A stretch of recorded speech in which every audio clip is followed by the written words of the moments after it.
Hi everybody, this is the Baseball Hut, the amazing, spectacular, terrific, the great one, the People's Champion, your host, and of course this is another visit to the insane asylum known as WFAN. Now welcome back to the Baseball Hut 2, and hopefully you like this video. Hit that subscribe button. Now, as you know, I'm a Met fan, I got all the Met stuff here, but the Mets have been struggling very harshly. They've not been playing well at all. They haven't been playing well for basically half the season. But they're still a game and a half up in the wild cards when you have to play on Monday. And, you know, what I've been talking about here at the Hut is the Mets, if they don't win and they don't get to postseason, that we should probably ask and demand that the Mets start to move some of these players out of here. And the reason I bring that up is because these players have been together for quite a long time. And they've not won, and there's no shame in breaking the team up to bring in different personalities, different energy here to win a championship. There's nothing wrong with that. Now, keep in mind, they played really well last year, but they've been this team that they've gone through these stretches where they play great, and then they play lousy. They play great, and they play lousy. It's a real roller coaster, and it's more about them as, I think, as players than anything else. Now, WFAN, as you know, is the legendary radio station that started sports talk, and one of the hosts, and he's sort of retired, semi-retired, I don't know what the hell he's doing, Joe Beningo. He's the one guy on the fan that I do not like.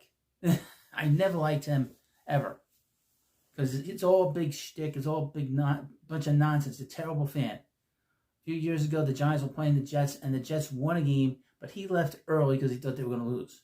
He's a terrible fan. You know, it's all fake. A lot of that persona is fake. It's all put on. Now, I have said in the comment sections of my videos, talking about the Mets, when people come and say to me, Hut, the manager's responsible, he should be fired. Okay. But they went to the playoffs last year, and they played really well through June, but you want to fire the manager a few months later. It doesn't make any sense. Also, you're going to get to a situation where this is like a revolving door of managers. You can't have that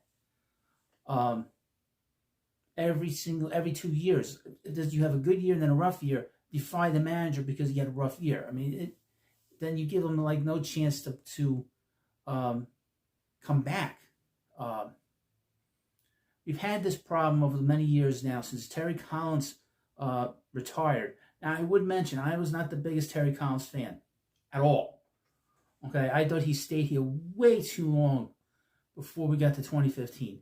And there is a book out there that Sandy Alderson wanted to fire him, I guess, after 2012, 2013, one of those years. And he was here way too long. But because he got along with Fred Wilpon, they talked about baseball after the game. That's how he was able to keep that job for as long as he did. He never should have been manager here all these years, in my opinion. Okay? But since he has left, we've had a great deal of instability within the manager's office and with the front office and ownership. Now, we have an ownership. He's not going anywhere. The family's going to own the team for a long time. But we've had a lot of instability in the front office and a lot of instability with the manager. You cannot win with that stuff going on the periphery. Okay? And there comes a point when you have players that have been here a long time and they haven't won. You can't keep putting blame on the front office. Can't keep putting blame on the manager.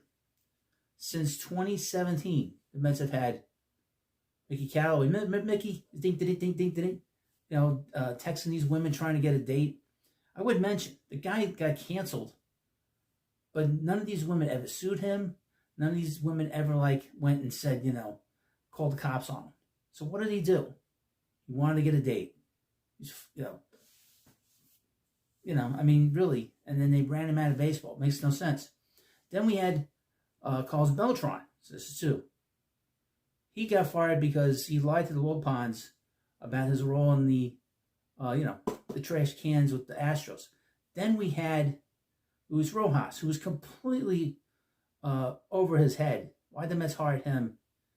is beyond me. Then we had Buck, and Buck was great the first year, but Buck got screwed the second year because they had a horrible May, they had, horrible June, and the general manager refused to get rid of Daniel Vogelback. Refused. Daniel Vogelback basically brought down Buck's tenure with the Mets, because he was a player that had no position. He couldn't do anything. He didn't do anything. He was just a load on the club. And now we have manager number 5 since 2017, Carlos Mendoza. That's 5 managers in 8 years. You cannot win that way. It's impossible to have any kind of winning organization if you cannot keep stability in that office. And I'm not even going to get into all the general managers that have come in here since 2017, since Sandy left. So Beningo, I guess, was on the fan, and was calling for Mendoza to be fired if the Mets don't win 5 out of 6 over the next 6 days. It is brain dead knowledge that you get from Joe Beningo all the time. The guy has not changed. His whole shtick is fire the manager, fire this guy, fire that guy. Now your host does call for the Mets to fire the pitching coach because he has survived all of those managers short of Mickey Callaway. So he has survived all of those guys, and he survived the ownership coming in, and all the front office people, Brody, Jared Porter, another guy that didn't go to jail for texting some women, the one guy that went to jail and he gets lauded by the media, guy gets arrested for drinking and driving, I guess. Then we had Billy Epler, and now we got David Stearns. People were even calling for David Stearns to be fired. I had some nut right to me saying that he talked to Steve Cohen, told Steve Cohen get rid of him. Don't even hire him. He's a disaster. Went to the postseason the first year. But the brain dead sort of, and I look at it like that, just brain dead. It is easy to call for the manager to be fired. Now, I was against a long time Buck Showalter getting fired, but I felt the last few months of him being with the Mets that he didn't have the fire that he had the first year, and it bothered me a lot that he wasn't really. Mets kept getting hit and hit and hit, and the old Buck wouldn't put up with that.